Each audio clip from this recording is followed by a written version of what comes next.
Hello again everybody and welcome back to Landric Plays, and I am finally once again playing the Darkest Dungeon. Last time I played this I had a couple of little problems with my graphics card, but they seem to be fixed right now, so we are back in business, as they say.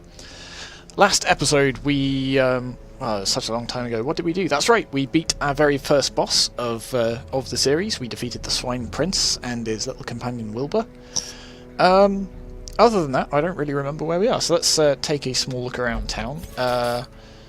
We have absolutely nobody in the graveyard. We haven't lost a single hero yet. I am at once skeptical, surprised, and amazed. I mean, we'll see how long that lasts. If you've been watching my Hand of Fate Let's Play, you'll know that I went for quite a long part of the series saying, oh yeah, I'm sure this will be the episode that we finally fail and die. And eventually it definitely did happen, so I'm sure it will happen here as well. But, you know, we'll see. We've got a fair amount of upgrade components, so let's have a look in. So if we go to the blacksmith, yes, we can actually afford... interesting. So if we get the furnace, the second level of furnace, we can reduce the cost of weapons and armor upgrades, which is kind of handy, but most people that we actually want with weapon upgrades have them right now. So I'm going to get the armor smithing, which lets us upgrade that armor as well. So it'll be a little bit more expensive than if we get this first. A stronger shield, anything to prolong a soldier's life. But there's no point buying this if it stops us from actually upgrading stuff, I guess. So, you know, we can always take the armor smithing thing and not upgrade anyone's armor until we've got this. We'll sort of play it by ear. Maybe we'll only upgrade people that we really desperately care about, like Reynold and Dismas are sort of two superstars, and Tanksock as well. Can't forget her. Can we upgrade anything else? Can we upgrade one of the rest buildings? So if we look at the tavern, nearly but not quite. What about the abbey? Can we upgrade anything here? Nope, that requires crests as well. What requires paintings then? Is it the sanatorium? No, but it requires cheaper, fewer crests. There we go. Reduces positive quirk treatment, negative quirk treatment, medical disease treatment cost, and slots. So we haven't really made use of the sanitarium, as far as I know. But it might be worth preemptively opening another thing of cells, so that if we do get lots of people with diseases or whatnot, we can quickly cycle them in and out. I'll hold off on that until I've seen what else we can upgrade. Stagecoach requires painting. What requires paintings? I've totally forgotten. We can't afford any of these. Guild? Maybe it's the guild. The guild does require paintings, but also crests. Does everything require crests? Wow. And there's the nomad wagon as well. That just requires crests, but I also... Wow, what was that? The dark tambourine. 25,000 gold for that. I mean, it looks cool, but there's no way I'm spending that much money. Certainly not right now. Survivalist, you're crests as well, aren't you? Yeah. Okay, so crests is what we sort of desperately need for everything. So I guess we can upgrade something in the sanitarium. I don't really use the sanitarium that often though. I guess it's good to sort of make sure your A-team are like in tip-top condition before they go and fight a boss. But mostly everyone seems to be fine. I mean, the only disease we've got is Tanksock. Creeping Cough does minus 20% damage, but she's not a damage dealer, she's a healer primarily. The Vertigo, the minus 50% move resist, is a bit annoying, so she's only got a 10% chance right now to resist somebody pulling her out of position. But again, it's very situational, it's not super needed. The wow, she's only got the Ruminator quirk, or rather the negative quirk as well.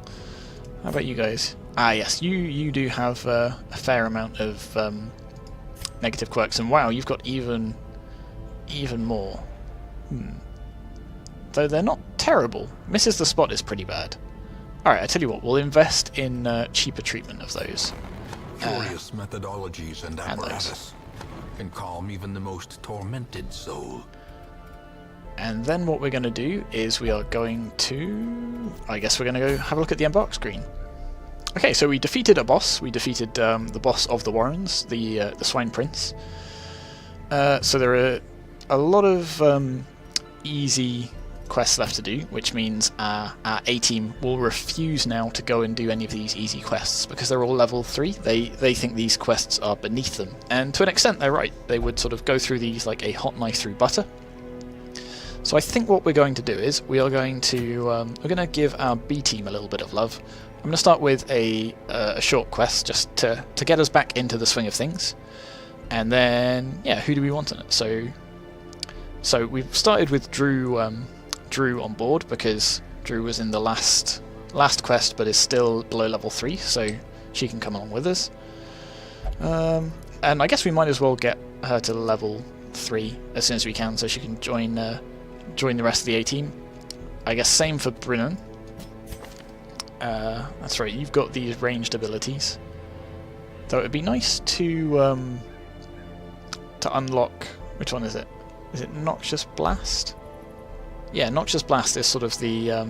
similar to Plague Grenade, but it deals damage to the front line instead, and it's quite nice to have around. But then again... this'll do. It's a short and simple dungeon, so I'm not too worried about like making sure everyone's super upgraded. We got any interesting trinkets that we could give? Ooh, Bloody Herb, Plague Doctor only.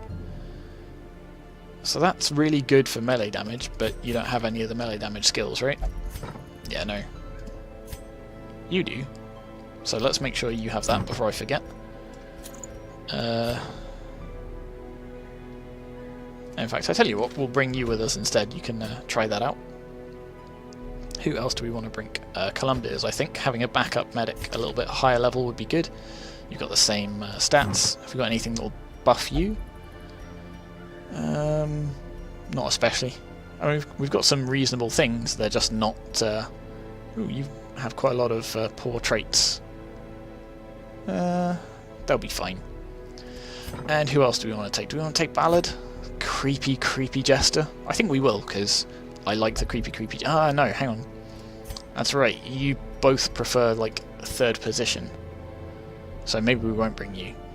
Maybe we'll bring... another Crusader? I think that's what I'll prefer.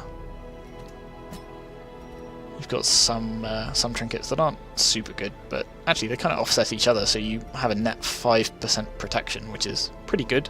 Frontline tanky Crusader type, that makes sense to me. Okay, excellent. I don't think we're going to worry about training these guys up, especially because, like I say, short, easy dungeon. 100% of room battles, we get some deeds, which are not crests, but maybe we'll pick up some crests along the way. Let's get ourselves provisioned. So we get a couple of extra bits and pieces from our doctor and our cleric.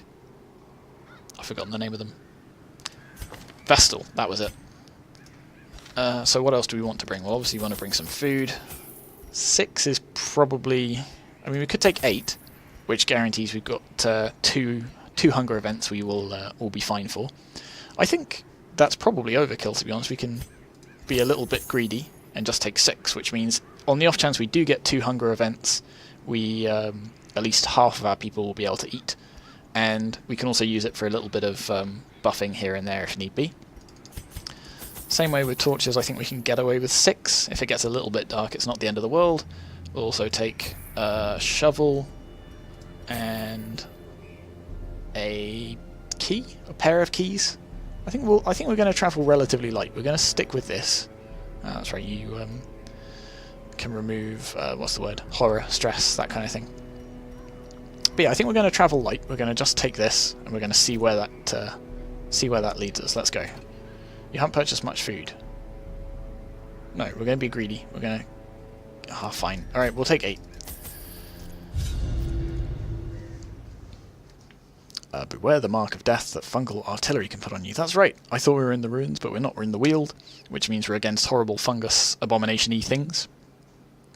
So fungal artillery can mark us, and that does extra damage when something else attacks us. Soak the soil, sapping all good life from these groves. Let us burn out this evil. Okay, we're making use of our shovel nice and early. Hopefully that's the only tangled thicket that we come across, but somehow I doubt it. Ah, okay, and our first combat. First combat of what I'm going to call the new series. Let's see how we do.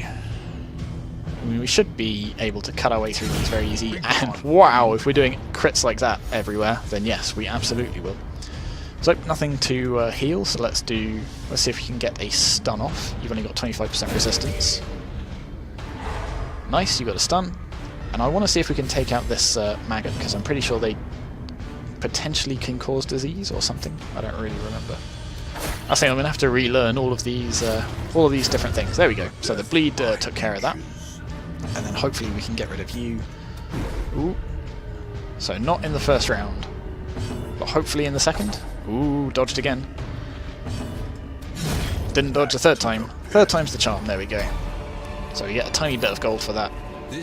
So we've got something to cut our teeth on. See, this tree has a huge hole in the trunk. I can't remember what we have to use for this.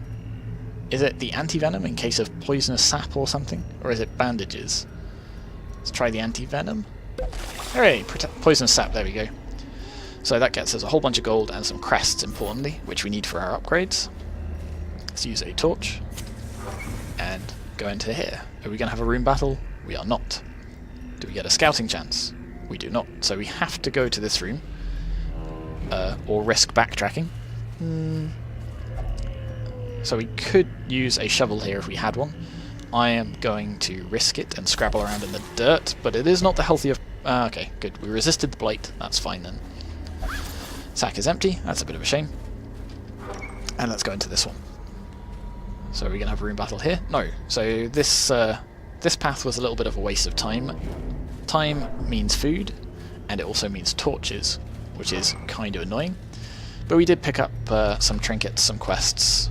Crests. So that's okay. It's not totally ideal, but, you know, we're basically halfway through the dungeon at this point, so it's not the end of the world by any stretch of the imagination. Let's hop through here, go back here, and then let's go explore this half of the dungeon instead. Is there any... There's going to turn out... Ooh, that's a trap. Going to turn out there's only one room battle or something throughout this. And not the rule. Ooh. Left luggage. Somebody probably dropped this luggage. It's trapped. Drat. So could we have used the key there? I'm not sure if we could. We can definitely use the key on this though. That'll be nice. So these cultists do not a whole bunch of damage, but they do a fair amount of stress. Ooh, we get a little pop-up telling us about how the torch mechanic goes. Because the light's getting a bit low because of their incantations. I don't think they ever used to lower the light that much, did they? Has that been buffed? It does mean we potentially get more loot, but it also means they're going to have more accuracy, more damage, and we're going to take more stress. And given that we're facing two of these cultists, I'm going to boost the torch a little bit. In fact, I'm going to boost it a little bit again, though we're running low on torches, just a little. Though this is a good spot for a plague grenade, because that'll stack on both of those. They both take blight.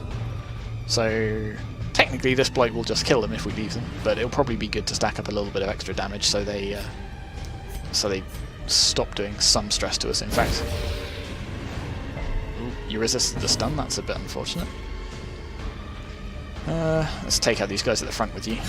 Another one. And then I think that means we have to quickly take out this guy, otherwise they can sort of merge into a super slime, or rather they can reinvigorate them or something.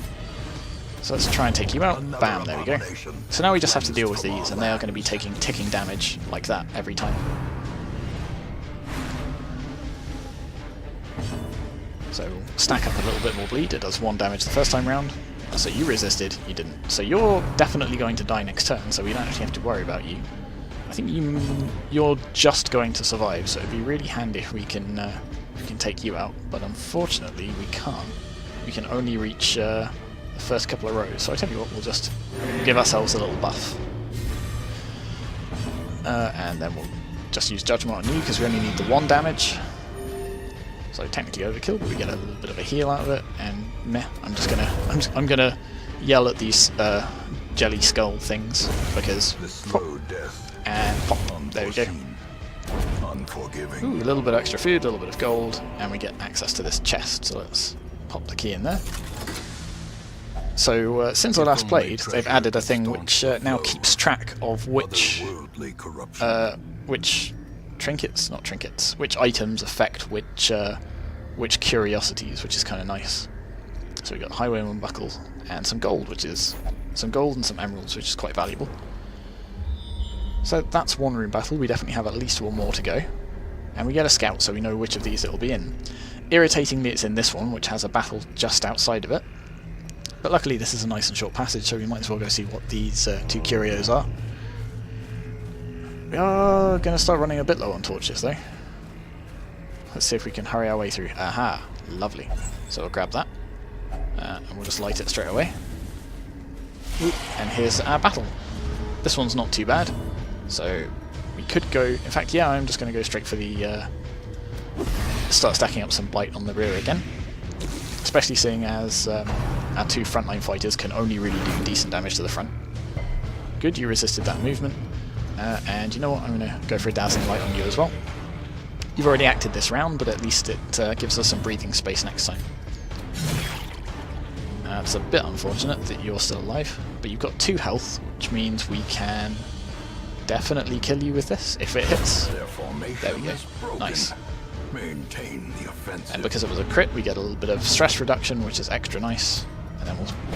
Oh, I was going to say we start stacking up a little bit more blight, but we missed. But Drew did not miss. Good on Drew. Get some more crests, excellent. And into the next room. And then I think we'll go northwards, just pop those 2 curiosities and then quickly come back. So if we had some anti-venom, we could definitely stick our hands inside this tree with no risk. Let's see what happens if we search it without anti-venom. We still got some treasure, and it's some deeds, which is good, and a couple more gems. Ooh. Now do we push our luck? Let's do it again. Hooray! Our luck held. So we get a tiny bit of gold. So I think we would have gotten guaranteed more loot if we had the correct item for it. We didn't, but at least, you know, it wasn't a trap or a disease or a blight or something like that. We are burning through, quite literally burning through our torches, but we're on our way to the last room now, so we'll just... so we've got 2 more fights to get through. Let's see if we can get to see what's in this grave. Okay, so it doesn't remember what happens if we don't use an item. It'll be fine.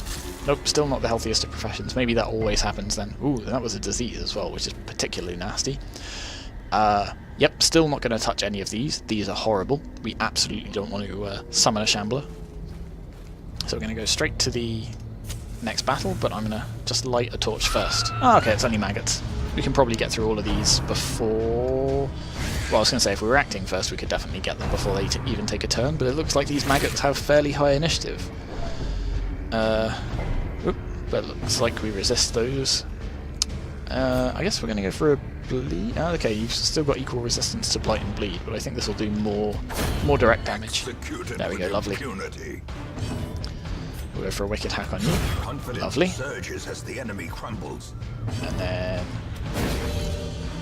I don't know if that will do a stun. No, you've got you've got 100% stun resist, but at least it does a little bit of damage, and then we can just finish it up with that. A faint hope blossoms. So we actually came out of that, I think, with less stress than we started, just because of the way that worked out, which is pretty nice. So here we go. It's been a relatively easy dungeon, but oh yeah, especially if the last fight's just a couple of spiders. And see, now I've said that, I guarantee we're going to take a whole bunch of damage for no reason. Nah, it's fine. So, ooh, well, we might if we keep missing like that, but at least this has been a relatively easy dungeon to sort of ease us back into a little bit of Darkest Dungeon. We'll try and clear these out as best we can. That's kind of annoying. You only had a 25% chance to resist, but you managed it. At least you resisted those as well. You are taking damage. Luckily, you'll heal up after we get back to town. So as long as we don't take too much stress, we are missing quite a lot. But as long as we don't take too much stress, ooh, as long as we don't take too much stress, he says, and everyone suddenly gets a whole bunch of stress. All right, come on, Marcel, you can. There we go. Continue the onslaught. Make me proud. Destroy them all. But it looks like they're going to get to act first again, which is particularly annoying. And you're stunned. So I could cure this blight, which is doing 1 damage per 4 rounds, but I think it's probably best if I just do that and try and prevent even more damage stacking up. So you're blighted. Ooh, wow. So you're actually close to death's door. See? Got 6 food. We absolutely didn't need to bring 8 with us. Oh well. But on the other hand, it means that we can feed it to our doctor if we need it. If our doctor needs healing. Actually, what am I saying? We've got a cleric. We can just do some direct healing on you like that. I knew that was the reason I brought you around. And then swipe like that. Perfect. So we get some more heirlooms. Push on to the task's end. A torch, which is technically not that useful, but I guess we can sell it for a tiny amount of gold. And do we have any tools that we can open this with? I'm guessing no, but it says it's slightly ajar, so let's see. Oop, nothing of value. Oh, fair enough. Better than a trap, you are definitely correct. Driving out corruption is an endless battle. Ka-ching, ka-ching, ka-ching, ka-ching. There we go. So a reasonable amount of gold, not a huge amount of heirlooms, but some. Some is better than none. And we did get a little bit of progress towards defeating the next boss. Did we get any interesting quirks? So you got a disease, a particularly nasty disease as well, so I think you are going to go straight into the sanatorium. You got the runs, which is also particularly horrible. Minus 20 dodge, yeah, so both of these are going to have to get healed before you go out again, because they're particularly nasty. On the bright side, you got evasive, which is plus 5 innate dodge, which is very nice. And with that, that's the end of the episode, so thank you very much for watching this introduction back to Darkest Dungeon, and I will see you next time.